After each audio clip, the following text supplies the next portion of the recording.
Hey, what is up guys, and welcome to the final tour of our Norhagen Beach settlement, which as I mentioned last time, now goes by the name of the Final Respite Trading Post. Now today we're going to be taking a very general look at the entire settlement. We're not going to be going too in depth with each individual building or each individual detail.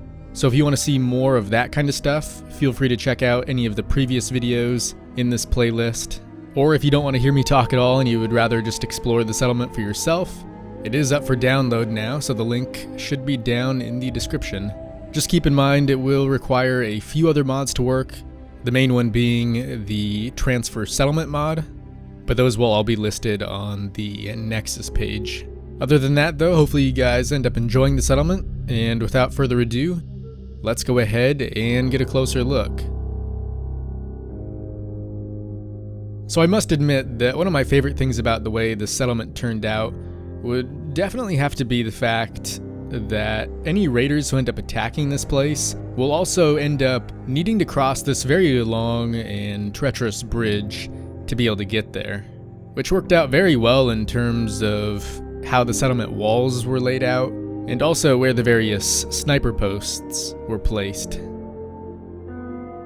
And speaking of those walls and the lookouts, I did try to keep those as varied as possible. So for starters, you will see things like the school bus being used as one of the main sections. And just to fortify that even more, I've also taken the liberty of placing tires out there to stabilize the bus even further. And as you can see, we also have the additional spikes, which as you may have guessed already, do a pretty damn good job at keeping any raiders from trying to climb through those windows. And additionally, right above all that is our main sniper post, which has a really good view of that bridge that we walked over at the beginning. Now this section in particular, along with the main gate as well, was actually very inspired by a quick shot shown off in the Fallout Cascadia trailer, which if you don't know what that is, it's basically a Fallout 4 mod that should hopefully be arriving sometime in the near future. Now that there was just a very quick look at the settlement's various areas that are designated more so for the defensive side of things, and we will take a quick look at some of the others later on, but for now let's go ahead and finally make our way inside. And as we head through here, you'll notice this settlement is indeed protected by the Minutemen, and that leads us into our first part of the backstory, and that's that this was actually the sole survivor's final settlement. Not only in the sense that it's the last one he built up, but it's also where he ended up passing away as he made his final stand, defending a place he put his blood, sweat, and tears into. Now, going into this settlement originally, I wasn't too sure how it would turn out, and I was actually leaning towards making it some kind of a town at the start.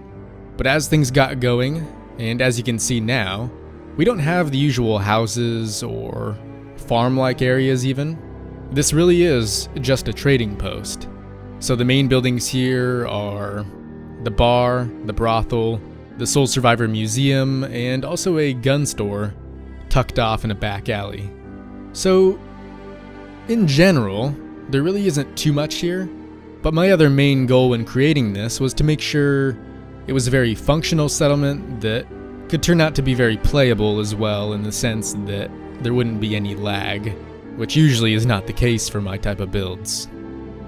But anyways, returning to the defensive side of things, as you can see right up by the main gate, we have yet another guard post.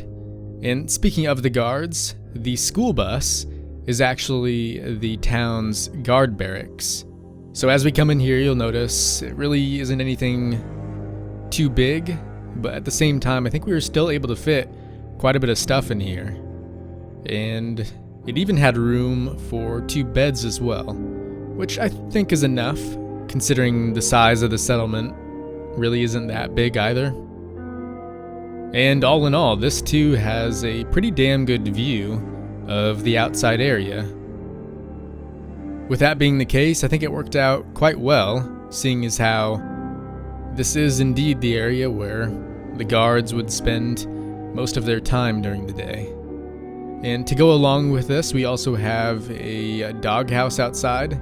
He doesn't seem to be in there as of now, but I think the sign alone hints to him being pretty vicious.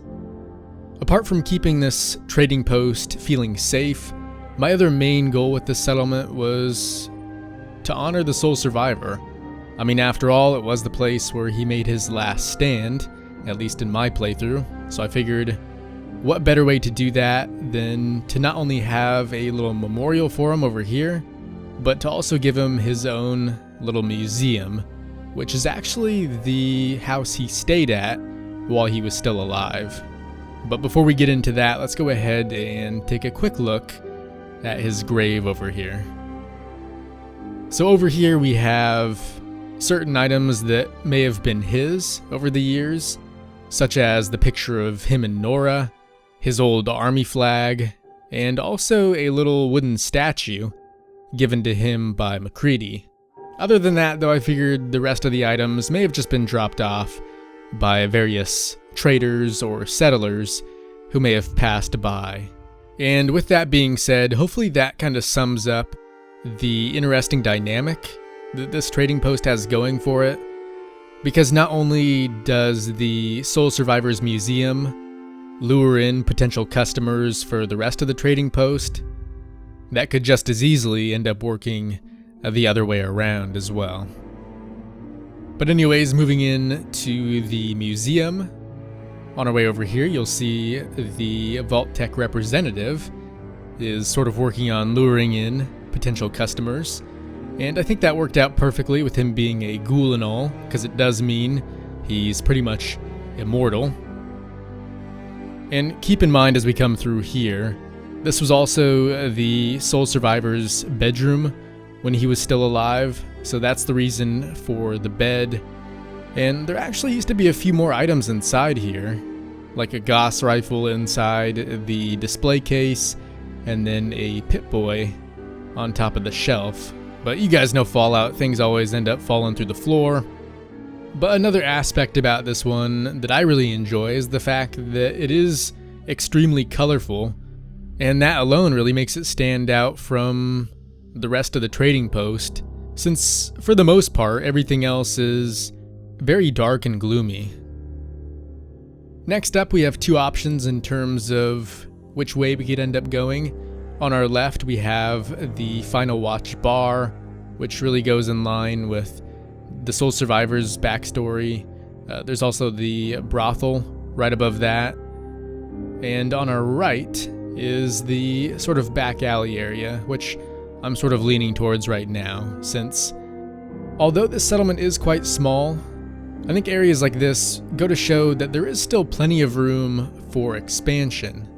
You could add smaller scale market stalls, or if you head out the back gate, there's plenty of room down there for even some larger scale buildings, or maybe even a big area for farming. And there's always the ocean down there, so if you're looking for room to place some kind of water purification, that would definitely be a good spot.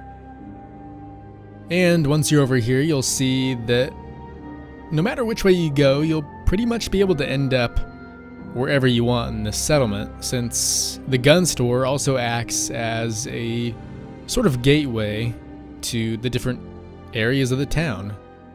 And the gun store itself is rather simple in terms of the layout inside, but all in all, I gotta say I really love how some of these buildings turn out when, instead of using the standard wooden walls and stuff, you end up using things like city buses or even train cars, which to me really just seems a bit more Fallout-y. So sometimes they can end up working out even better than expected. Before we make our way into the Final Watch bar, I also want to show you the mayor's office, since it too is somewhat part of this same building. And this mayor's office actually belongs to Hancock. I figured since it has been several years since the events of Fallout 4, it would only make sense that he eventually got bored of doing things in Good Neighbor, maybe made his way here, since it is a bit smaller and would definitely be quite a bit more manageable, and at the very least, just something new. Now, the main reason I chose Hancock for this job was the fact that he is very close to the Vault Dweller, and let's face it, he's one of the only followers that could end up surviving a hell of a lot longer than him. So people like Preston, even though he is part of the Minutemen, or Piper, were definitely out of the question, since they too would be very, very old at this point, if not long gone. And this door at the back of his office ends up leading behind the counter, inside the bar, but I think we get a much better look if we go through the other way, so I'll meet you guys back over there. I also figured doing this during the later hours of the day might work out a bit better and would even make a bit more sense, seeing as how we're about to venture inside of the bar and then the brothel after that. So we will be doing this section of the tour at nighttime, and not to mention a lot of these neon signs also tend to pop out quite a bit more during these later hours. Not only do we have quite a few of those outside here, but there's also a couple more ways I've tried to use those on the interior too. And inside this bar we've got quite a bit going on, whether that be a card game or just someone reading a comic book and maybe playing a game of checkers. Either way, I will say this might be my favorite building, just because of the way the atmosphere ended up working out, especially during the nighttime. And as we make our way around the final bend of the town, you'll see this is indeed the way up to the brothel, which is not only represented by some of these neon signs, but I think the location as well does a nice job at maybe signifying that this isn't really the best of places. But I will say it does have a very nice view of the outside area, which I guess you can't really see all that well, seeing as how it is very dark out right now. Now in here you immediately get a drastic change in atmosphere, which takes on a very red hue that kind of engulfs the entire building. By the way, this brothel just so happens to go by the name of the Red Clover. I know the one up on the wall there is green, but we just had to make do with what we had, I guess. And there even used to be a few more girls here.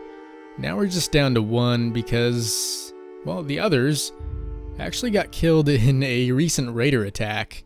So that was rather unfortunate, but hey, more money for her, right? And there's even this very cool balcony out here, which I guess would just be a nice place to cool off if you spent too much time in the main section. But anyways, guys, that should end up doing it for this final tour of the final Respite trading post.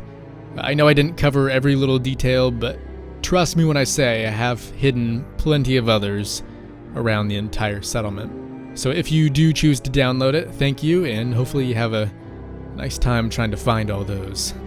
And please feel free to let me know what you think of the settlement as a whole. That being said, thanks for watching, guys. I really do appreciate it.